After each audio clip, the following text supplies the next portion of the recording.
The combined story of Tears of the Kingdom, Breath of the Wild and Tears of the Kingdom again is quite the journey, so be sure to leave a like, subscribe and press the notification bell to get things rolling. And now let's move to a time where the Gorons lived in the depths in their capital Gorondia and the Kingdom of Hyrule didn't exist. Onto this blank slate, the humanoid Zonai descended from the heavens. With 7 secret stones, they were soon regarded as descendants of gods. The noble dragon tribe wielded powerful sorcery and used it to build and share technological wonders and weaponry. This way, the Rito and Zora could ascend to build floating structures high up in the sky. The Gerudo, on the other hand, preferred to stick to the ground, and the Gorons in the depths, but both took advantage of Zonai items. From the same depths, the Zonai extracted zoanite in numerous mines, forging them into charges for their technology. In this society, Hylians were below the dragons, but deeply involved in the Temple of Time on the Great Plateau. After all, both respected the original protector of the surface, Goddess Hylia. The Zonai commanded the surface for countless generations, but eventually, as is common in high-tech societies, their birth rate plummeted to the point of imminent extinction. Among them was the last couple that would have pure-blooded offspring. Their firstborn was a daughter, Minoru. She was followed by a son, Rauru. Both were raised traditionally and granted 2 of the 7 secret stones. Minoru turned her into the Spirit Stone, while Rauru, the Light Stone. This didn't come as a surprise, as Minoru began her research into Zonai technology and development of ranger constructs from an early age. Rauru, on the other hand, was an enlightened and born leader who was concerned with securing the peace after the dominant dragon tribe was gone. He sought to counsel in the Temple of Time, where he met the young, beautiful, and fearless Sonia, a Hylian priestess in whom Rauru saw an opportunity for the fertile Hylians to be the successors of the Zonai. The two made their vows by holding hands and married. Sonia became the master of the Time Stone and the queen of Hyrule's first king. Together they set out to build shrines of light to keep their kingdom safe from monsters. All tribes accepted the new authority, apart from the Gerudo king, Ganondorf. It was to this reality that Princess Zelda from the fallen kingdom of the distant future found herself in. She had time traveled to the past with Rauru's stone, which she had turned into a combined time and light stone. Realizing the magnitude of this event and sensing their bloodline connection, King Rauru and Queen Sonia disguised Princess Zelda as a distant relative. In return, Zelda shared details about the future and her hero, Link. Ganondorf launched his invasion, but was halted by the royal wielders of the 3 stones and their combined power of light and time. Though he took note and swore fealty to the Kingdom of Hyrule to get close to this source of power. King Rauru welcomed Ganondorf's fealty, but underestimated his determination, specifically in assassinating his queen. Halted by Zelda, the Gerudo king took matters into his own fist and stole Sonia's stone and turned into something terrifying. The King of Hyrule was too late as he confronted the Gerudo turned Demon King. He had no other option but to retreat as the Blood Moon summoned the demon army. Rauru buried Sonia in what would become the Forgotten Temple. There, the first king of Hyrule assembled Minoru, Zelda, the new leader of the Gerudo, and the leaders of the Goron, Rito, and Zora tribes. He dubbed them all sages and granted them the remaining secret stones to bring into battle. 1 king, 1 princess, and 5 sages against 1 demon king. But it was for naught and forced a desperate distraction. A sacrifice and imprisoning act where Rauru took hold of the demon king's heart and sealed his gloom magic. Before freezing in place, the first king of Hyrule made one final mistake. He told Ganondorf about Link of the distant future. The Zonai were at their end, as Minoru was mortally wounded. It was then that the decayed Master Sword suddenly time-traveled from Link, and Princess Zelda hatched a plan. Knowing that her hero was alive and on his quest, she approached the sages of wind, fire, water, and lightning with a request. Reach out to their successors in the future. She then confronted the last Zonai to stand by Link's side, and something else. The forbidden act of dragonification, a sacrifice to which Minoru wanted to prevent, but eventually approved as she saw no other option for Zelda to deliver the Master Sword to Link. Furthermore, she moved her spirit to Zelda's Purapad so that she could be by Link's side. Zelda swallowed her stone and turned into the immortal Dragon of Light. It immediately shed dragon tears throughout Hyrule before disappearing into the clouds. This caused tiny depressions, which the ancient Hylians etched geoglyphs around. The Temple of Time and parts of the Great Plateau, plus a number of smaller, though key structures of the surface and many of the Shrines of Light, were sent skyward by the 4 remaining sages and hidden behind the dragon barrier. All to keep Great Sky Island and the Purapad with Minoru's spirit safe from the Demon King and his followers. Both waited for the day of Link's arrival.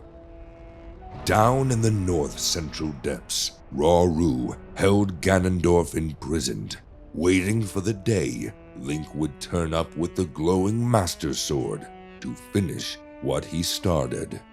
The next kings of Hyrule erected the second castle of the kingdom above the ceiling point.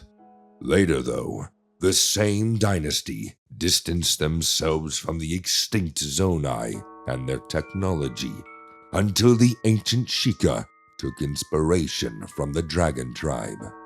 Realizing that Ganondorf was only sealed but could still accumulate malice rather than gloom, they acted, constructing inferior technology, weaponry, and shrines, complete with monks in case the kingdom would fall to Ganon's Calamity. The ancient Sheikah convinced the kings of Hyrule to heed their warning, financed the development of technology, and when the time arrived, appoint 4 champions to their divine beasts, plus a champion who would wield the Master Sword and help Princess Zelda to halt the threat in central Hyrule.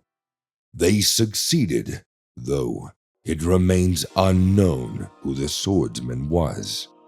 Tears of the Kingdom Shrine completion reward and reaction from Impa and Pura points to the following. The ancient hero was not a full-blood Hylian, but rather a blend of multiple races, Zonai, Hylian, and something else due to the tale of the set. Did King Rauru and Queen Sonia have children? And did they, or their descendants, marry a tribe with a tail? A mystery for sure, which might never be answered. What isn't a mystery is what the King of Hyrule did to the ancient Sheikah, persecuted them, and caused a split into 2, an agricultural faction in Kakariko and a militaristic and vengeful Yiga clan in Gerudo. The latter swore fealty to the Calamity. The Sheikah technology was destroyed or hidden under Hyrule's surface and would not see the light of day until the signs of Calamity Ganon returned 10,000 years later. Upon losing his queen, only 6 years into his daughter Zelda's life, King Rome heeded the prophecy of a fortune teller. He ordered the excavation of Sheikah artifacts and the appointment of new champions after a new Link had pulled the Master Sword at the age of 12. There were only 2 issues, the Yiga clan and Zelda, who couldn't unlock her power of light. After Link saved the princess from the former, she began to grow feelings for the chosen knight. But when Calamity Ganon rose its ugly head, all was lost. Learning from his prior mistakes, Ganondorf used the Calamity to corrupt the inferior Sheikah machinery and launched his war against the Hylians. He unleashed blights towards the divine beasts and beam guardians to torch Hyrule Castle, Town, Central Hyrule, and finally Akkala Citadel. Despite the death of Durupt, Mipha, Rivali, and Urbosa, and most of all her father, Zelda couldn't activate her power. That is, until Link's own life was on the line near Fort Hateno. Too little too late, as Link was hurried to the Shrine of Ressurection. Zelda faced her failure by entrusting the Master Sword to the Great Deku Tree and holding a grip on Calamity Ganon for the next 100 years. The time it took Link to heal and realize that the kingdom and 90% of its inhabitants perished on Zelda's 17th birthday. Aided by the voice of Zelda and the spirit of King Rome, Link set out to reclaim his lost memories, liberate the divine beasts and the spirits trapped within them. Guided by Sidon, Riju, Teba, and Yunobo, he succeeded against the Blights and witnessed Master Kogas of the Yiga clan fall into the depths. With the powers of the champions and the shrines of trials, Link pulled the Master Sword for a second time in Karak Forest. With it, he headed to Impa to return to the site of the final memory, the battlefield where he fell. A fact that was also recited by the humble Rito bard, Cass, though it is less certain whether Link upgraded the blade, went through the Champion's Ballad, or faced Monk Maz Koshia. Zelda dropped the Calamity in Hyrule's castle's sanctum for Link to finish in the observatory below, a task which became a formality after the champions knocked out half of the mechanical monstrosity's health. Only Dark Beast Ganon stood in their way, but with the bow of light from Zelda, it was over. The princess broke free and crushed Ganondorf's most successful puppet and beast yet. But unknown to her at this stage, the Demon King remained. An interbellum of around 8 years followed, in which Zelda set out to restore and improve what was left of the kingdom. She moved into Link's house and founded a school in Hateno village. It is also noted that she visited Tarrytown, the tribes and families of the fallen champions, and rested, plus shared ideas on how to develop Lorellan village into a resort. These years saw positive changes, and even the construction of another settlement, Lookout Landing, which Purah was in charge of. Here they studied the Zonai. Just for everything to fall apart with the emergence of gloom. A new threat and plague that brought Link and Zelda back to the Great Deku Tree to pull the regenerated Master Sword and head into the depths of Hyrule Castle.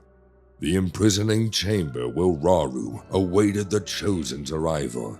But first, Princess Zelda geeked out over the Zonai structures and murals unaware that her future fate was depicted on the covered section of them, all leading back to the source of everything, the Demon King. Rauru dropped his hand and dropped Zelda his secret stone, leaving Link to confront Ganondorf. It didn't go well. Link's arm was burnt off and health and stamina drained back to his starting point in the Shrine of Ressurection. The Master Sword was crushed, and Link missed Zelda by a few inches as she fell and time-traveled with her acquired stone to the distant past. The hero would have fallen to his death if Rauru's last mortal remains didn't grab him. Meanwhile, across Hyrule, the upheaval began. Hyrule Castle rose up. Rocks and pieces of land fell down from the sky, crushing parts of Kakariko, and alterations such as caves and chasms to the depths opened. The Blood Moon of the Demon King resurrected his army and even conquered Lorellan Village, which was burned and occupied. Link woke up on Great Sky Island with Rauru's arm, where he, upon gaining the Purapad and the power to ascend, fuse, Ultra Hand, and recall at the Temple of Time, heeded the call from Phi. The Master Sword was sent to Zelda in the distant past. The same Zelda who, as the Light Dragon, opened the path to the surface and Lookout Landing. Here, Link learned that someone who looked like the princess had been sighted acting strangely or directly hostile. Plus that, the Rito, Zora, Gorons, and Gerudo were once again plagued. Purah granted Link the paraglider to launch from the Skyview Towers and map Hyrule. Then, to help out Hyrule's allies, and along the way, follow Impa to investigate the mysterious geoglyphs that had also surfaced. Dragon tears and geoglyphs around them, which revealed Zelda's memories from the distant past. These had been detailed by the ancient Hylians in the Forgotten Temple behind the knocked down by the Upheaval statue of Goddess Hylia. Not only did he need to investigate the sightings of Princess Zelda, deal with the source of the suffering of the allied tribes, follow Robbie to investigate statues and mines in the depths, but now also locate Zelda's tears and figure out if the Master's Sword was still around. It was a lot, but Link knew that the key lay in Rauru's arm, to enter his and Sonia's shrines of light, to unite with Taba's son, Tulin, who had the abilities that his father could only dream of. Together, Link and Tulin conquered the Wind Temple, shot down Colgera, and put an end to winter in Rito Village. Tulin became the new Sage of Wind and claimed one of the secret stones. The hero then set off to knock some sense into Marbled Rock roast boss Yunobo, brought him down into the depths of the Fire Temple. There they crushed the marbled Goma. Yunobo then accepted to become the Sage of Fire, and after granting Link his vow, returned to manage Unoboko, with no more Marbled Rock roast on the menu.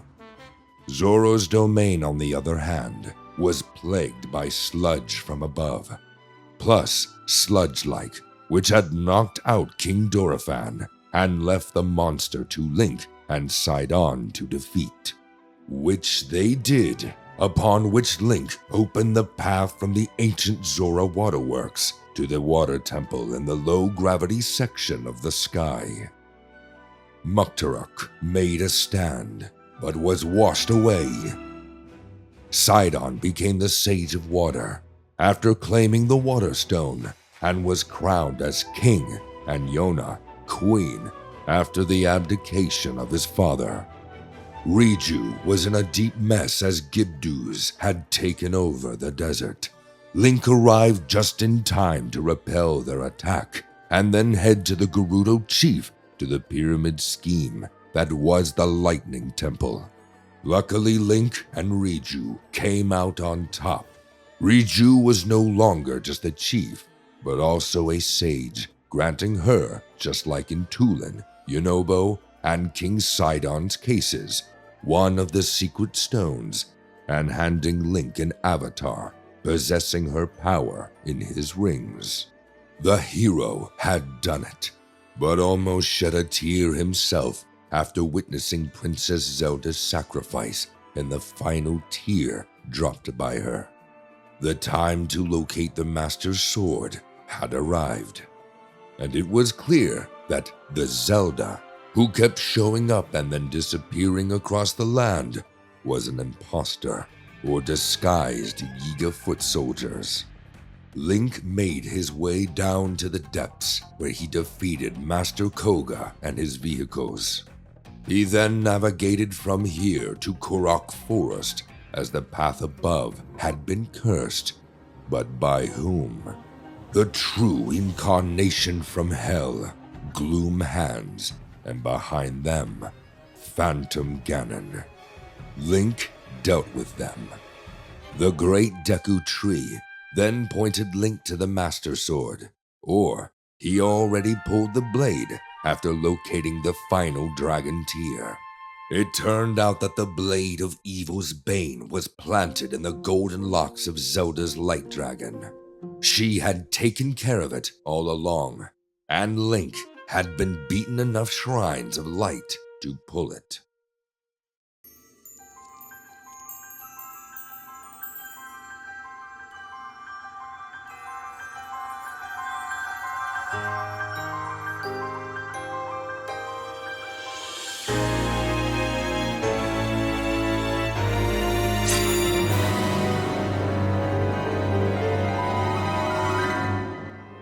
Link barely made his way back from the Great Sky Island when gloom covered the sky over Hyrule Castle and Lookout Landing, leading to a goose chase after the princess, who kept throwing monsters at Link. She even had the audacity to restore the Sanctum to its prime before Ganondorf finally dropped the Zelda charade and tried once again with Phantom Ganon. Nope. And despite threats following the sage's arrival, he was only delaying what was coming for him. Still, one sage was missing in the lineup, but where? After some help from Paya and Taro and Kakariko, the path led to Faron, prior to reaching Dragonhead. From here, Minoru called Link, and with the head of the construct, directed him to Faron's depths and the construct factory. Link assembled Minoru's spirit, a new body, and used it to crush the one she intended to use, but which got corrupted. The last Zonai informed Link about her and Zelda's lengthy mission, which was almost at its end. Now, the two had only to locate Ganondorf. The hero was back to where the Zonai thread started. One skydive and team up with the sages later against the army of the Demon King, and then the hour of destiny struck. There, he was the shell of what was, but once again became Ganondorf in front of the hero's eyes. The king who wanted to rule all with an iron fist, but never got to. Link pulled the shining and restored Master's sword and prepared for his hardest fight. Ganondorf, however, enjoyed the sensation of dueling once again, transforming into the Demon King. What he wasn't up in the sky about was the arrival of Link's friends and Minoru's construct. He got rid of them, as this was a personal matter between him, Link, and what was left of Rauru. Too bad that our hero bested him with his fusions. The Demon King was at his end, but refused to accept defeat. He swallowed the stolen Zonai stone, turned into the Demon Dragon, and caught Link between his teeth. There, in the sky, the demon dragon was hit by the light dragon. Link pulled the Master Sword one final time to finish what Zelda and Rauru couldn't in the distant past. Step by step, the hero made his way to the crown and stolen tear and planted the Master Sword, unleashing an explosion like Hyrule had never seen before. But what about Zelda? The spirits of King Rauru and Queen Sonia came with the answer. They combined the last of their powers through Link and restored Zelda and Link's original arm. Link had his right arm back, but Princess Zelda was plummeting to the surface. This time her knight, hero, and love skydived after her until he achieved what he couldn't in the depths, caught her hand, and held close as they hit the lake below. Zelda, surprised that she was back to her true self, could finally thank her partner for life of getting rid of all of Hyrule's suffering, the Demon King Ganondorf. Link found Zelda, and the time had come for Mineru's spirit to depart from the Great Sky Island and join her brother and Queen Sonia, all while the remaining new sages swore their lifelong support to the next monarch of Hyrule, Queen Zelda and King Link. The end to this combined story if there's no DLC or sequel to this sequel, and in a way, prequel in the future. I hope you enjoyed the sole story of the two games we love so much, so be sure to leave a like, subscribe and press the notification bell, as this is the beginning of our Tears of the Kingdom post-release lore and theory videos. A big thanks goes to you for watching until the end, and to all our patreon.com/comearound patrons, and in particular our raw producer Charles. You rock, and please enjoy one or both of these two awesome videos.